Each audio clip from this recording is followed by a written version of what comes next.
ఢిల్లీలోని ప్రఖ్యాత స్వర్ణ దేవాలయంలో కాల్పుల ఘటన కలకలం రేపింది.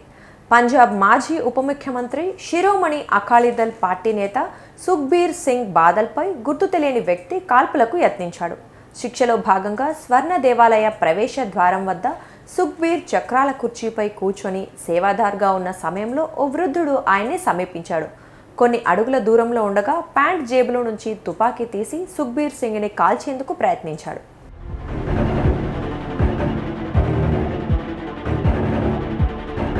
వెంటనే అప్రమత్తమైన ఆయన వ్యక్తిగత సిబ్బంది ఆ దుండగుడిని పక్కకి లాక్కెళ్లగా బుల్లెట్ గాల్లోకి దూసుకెళ్లింది. భద్రతా సిబ్బంది అతన్ని పట్టుకుని పోలీసులకు అప్పగించారు. నిందితుణ్ణి నరైన్ సింగ్ చౌరాగా పోలీసులు గుర్తించగా అతడు గతంలో బబ్బర్ ఖల్సా ఇంటర్నేషనల్ అనే ఉగ్రముఠాలో పనిచేసినట్లు పలు ఆంగ్ల మీడియాలో కథనాలు వస్తున్నాయి.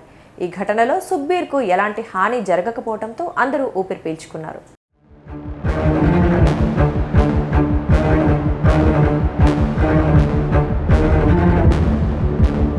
62 ఏళ్ల సుఖ్బీర్ సింగ్ పంజాబ్ ఉప ముఖ్యమంత్రిగా ఉన్న సమయంలో చేసిన తప్పుల విషయంలో సిక్కుల అత్యున్నత విచారణ సంఘం అకాల్ తఖ్త్ ఆయన్ని దోషిగా నిర్ధారించింది.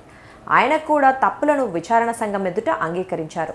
ఈ నేపథ్యంలో అకాల్ తఖ్త్ సుఖ్బీర్తో పాటు మాజీ మంత్రులకు పలు శిక్షలు విధించింది. ఈ క్రమంలో వారంతా మంగళవారం ఉదయం స్వర్ణ దేవాలయానికి చేరుకుని శిక్షలు అనుభవించారు.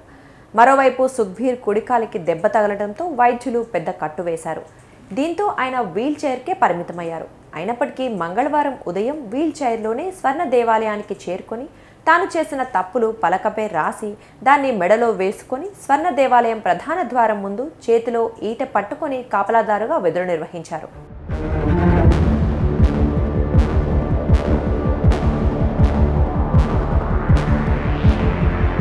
అలాగే మరో సీనియర్ నాయకుడు మాజీ మంత్రి బిక్రమ్ సింగ్ మజితియా సహా పలువురు మాజీ మంత్రులు స్వర్ణ దేవాలయంలో అంట్లు తోమగా మరికొందరు మరుగుదొడ్లను శుభ్రపరిచారు. అనంతరం అక్కడే స్నానాలు చేసి మధ్యాహ్నం గురుద్వారాకు వచ్చిన భక్తులకు ఆహారం వడ్డించి వారు తిన్న ప్లేట్లను శుభ్రపరిచారు. ఈ క్రమంలోనే శిక్ష అనుభవిస్తోన్న సుఖ్బీర్ సింగ్ బాదల్పై దుండగుడు కాల్పులకు తెగబడ్డం దేశవ్యాప్తంగా కలకలం రేపుతోంది.